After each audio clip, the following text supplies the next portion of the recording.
Hey guys, welcome back to my YouTube channel.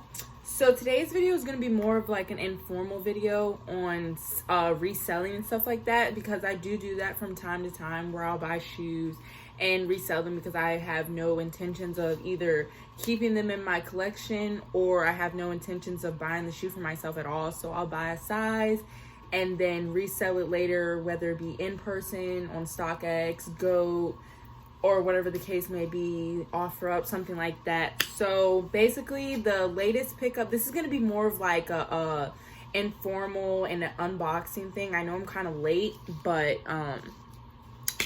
better late than never. So today is going to be an unboxing on the ones that just came out, the OG Fearless ones, the patent leather box they're in a red and black Nike box. This size that I currently have is a men's 10.5. I'm not sure because I don't wear men's sizes. I'm not sure if this is how they're always do the ones boxes or if this is a new type of way, because I know at grade school we always get the black and red average, you know, old school box. So I like this box and I wish we actually got them, but we don't. Yeah, so I didn't win these shoes through like a raffle or anything like that. Like I tried, I was up at 9:30, set my alarm and like was trying on so many different sites, but it's like, you know, like if you don't have a bot, which I'm investing in soon, if you don't have a bot, like it's really hard to get sneakers through like Foot Locker, Finish Line, Kicks on Fire, Kicks USA, something like that. Like it's really hard to get them if you don't have the help from a bot or something like that, or if you don't win an in-store raffle or anything like that, whatever the case may be. But yeah, I didn't win an in-store raffle and I also didn't win online. What had happened was, I'm not sure if you guys are familiar with Pusha T's store Cream.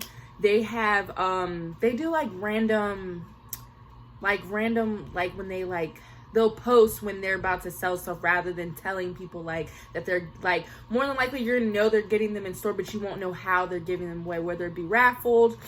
Well, you'll know if it's a raffle, obviously, but you don't know if it'll be first come, first serve, or sometimes they'll have it like, okay, say if it's a Jordan 1 coming out, they'll have it where first come, first serve, you can come and get them, but you have to be wearing ones to make the purchase and everything like that. So they do all different types of stuff to try to make it as fair, I mean, their standards of as fair as possible. But yeah, so this one was just a random pop-up at 4, it was like 4:30, they had like 4 o'clock, 4:30, something like that. They just did a random pop-up on their Instagram story, which they usually do, and they posted, you know, first come, first serve, come and get them. So I was leaving work, you know, I was like, why not try? And I got there really fast and everything like that. The only problem with them is they kind of, which I don't understand, but it's like they know about the reselling stuff, because if you think about it, Cream is one of those stores that gets like all the exclusive shoes. Like they get the Travis Scott ones, they get the Travis Scott Sisses, they get exclusive stuff like that, like the Fear of Gods, they get stuff like that. So they know all about reselling. Like that's not new to them. Like they know about that stuff. But what they had did with the ones was, you know, they were first come, first serve, but they only had them starting at a size 10. And as you guys know, the larger you get, the less value the shoe has. So there were rumors that before the shoe came out, they were gonna go for around $250 to $400 and up, depending on like you know, supply and demand basically. So yeah, they had started at a size 10. I was aiming for, like when I was trying to do it in the morning previously, I was aiming for a size 8 or 8.5, but obviously I wasn't lucky enough to get it. But they started out at a 10.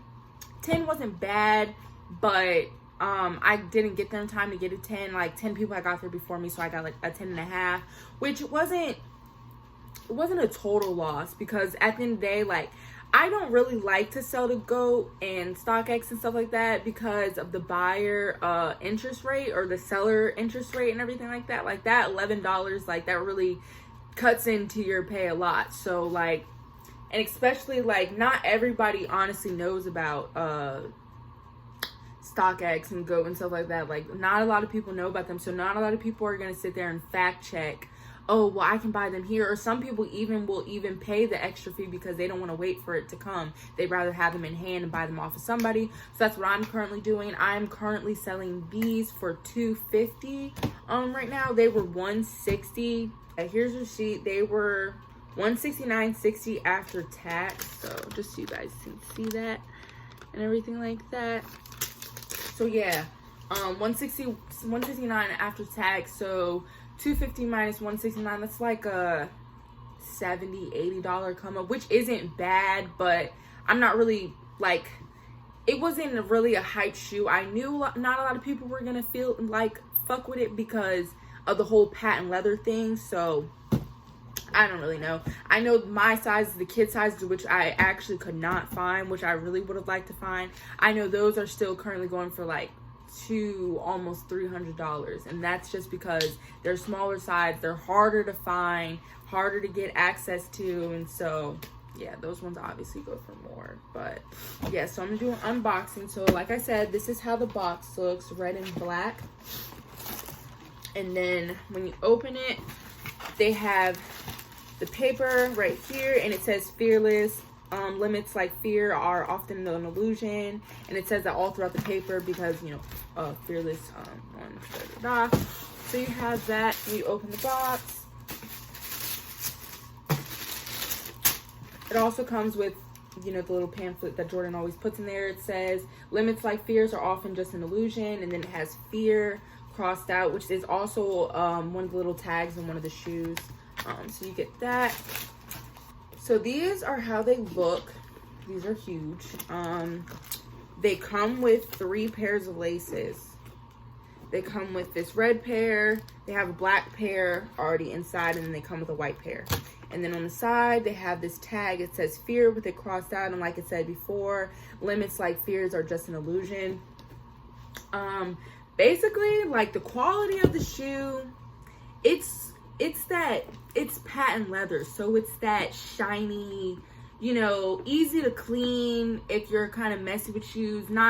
It's not so easy for dirt to stick on shoes with this type of fabric and everything like that. But me personally, I just don't like the whole shiny plastic look you feel. Like that's not what I'm used to in ones. Some people like them. I think this is actually a dope colorway. These are actually really dope in person. It's just over the internet, like when I first seen that these were coming out, I just couldn't get with the patent leather, because patent leather, I really don't like that. I don't think that that's like good, especially on ones. Like it doesn't really look tasteful to me. But like they actually do look better in person. The Shatter Backboard 3.0s that just came out were patent leather too. I didn't like those either, just because the whole patent leather is not really my thing. But yeah, it's just normal ones. In the inside, they have the fear right there crossed out, and then it's like there's nothing really significant about this shoe. Not a lot of people really honestly like the patent leather and everything like that. They're dope shoes. But yeah, other than that, there's nothing really significant about these shoes. The stitching is normal. It's just a normal patent leather one. Didn't really live up to hype. There's a whole collection coming out of the Fearless ones, the one collection out there, and I mean they're just it. They're not bad. They look better. Like they're not bad. Just I typically probably wouldn't go for them. I mean, they probably would look so cute, and actually they probably look so cute in my size. So if I were to find them, I probably would get them, but not for OD resale. But yeah, so 10.5 dead stock come in the box. Obviously they're dead stock. I can't fit these big things, but yeah, everything's intact. Soles red. So yeah, basically I'm just gonna sell them. With shoes, it's always a hit or miss. Like when you're reselling, like you could make a really good amount of money, like a large sum amount of money off of a shoe that retailed for $130. You could make $500 or even more. Like reselling is really just commitment. You have to be able to accept the fact that you're gonna win some and you're gonna lose some at some point in time. But overall, you just want to make sure like you're paying attention to how people react about things, like how what the talk is about on like social media? Like, do you see this shoe going viral on Facebook? Like, not even going viral, because like, you just have to think about the type of hype that it gets. Like, of course, something like Travis Scott's shoe, you know that you're gonna need like a personal connect, or like a bot or something to help you secure that shoe, because you have to think Travis Scott's fan base is really, really active, and it doesn't matter what Travis Scott releases. So selling can really benefit you in a lot of different ways. Like, if you know how to do it, you can really make a lot of money from reselling. So that's another thing that I like to do with shoes. As I mentioned before, I don't anything that's in my collection, I don't probably more than likely plan on reselling them. I get them because I like them.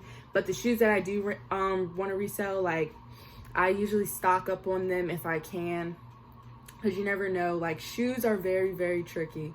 They're very tricky. Like, you could sell a shoe because you're like, oh, the prices are not going up and all this other stuff. You could sell it right then and there. Then the next week, that shoe could go for $1,000. Like you just gotta play your cards right, and you gotta be willing to take risk and face the outcomes of what could happen, because sometimes if you hold shoes, the longer you hold them, the more they could go up or the less they could go up. Like, right now, I'm personally not selling on like StockX or anything like that, but there's just been a staggering, it will be like $200, and then it will go up to like $210, then it will go back down to like $190 for a 10.5. So it's just like, it just all really depends. Like, it really changes a lot. So that is all I have to say for today's video. So don't forget to like and subscribe. I hope you guys enjoyed this video. I hope you guys learned something to be able to use for it about reselling, or if you guys are interested and you have any techniques or anything like that, comment them or follow me on Instagram and DM me, and yeah. So thanks for watching.